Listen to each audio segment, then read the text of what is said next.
Welcome to our channel. Today we how to configure Bridge to organize media for Premiere Pro projects, beginner guide step by step clearly. Open Adobe Bridge and navigate to your workspace. Select the folder where your media files are stored. Ensure that the media is organized in a logical structure, such as by project or date. In Bridge, use the thumbnail view to preview your media files. Select the files you want to import into Premiere Pro.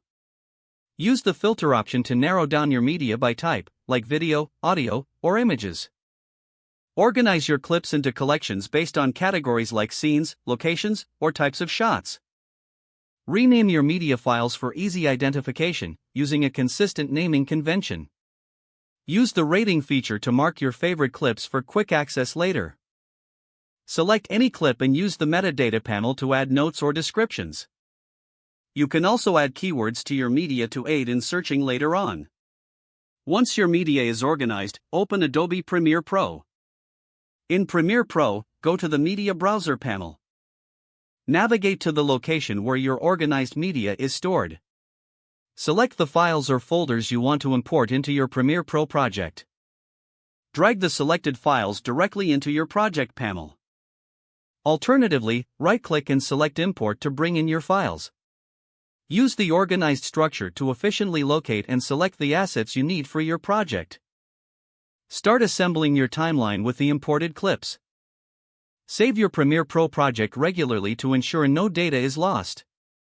Utilize Adobe Bridge's organization to maintain clarity throughout your editing process.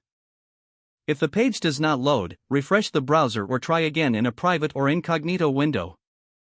Make sure you are using the correct email address, then retype it carefully to avoid small typos. If your password is not accepted, use the reset option and create a new strong password you can remember. Check your spam folder for verification or security emails, then complete any requested confirmation steps.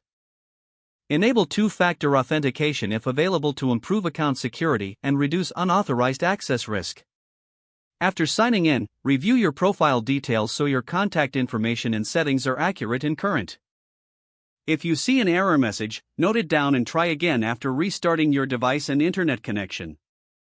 Don't forget to like this video and subscribe to our channel for more step-by-step tech guides.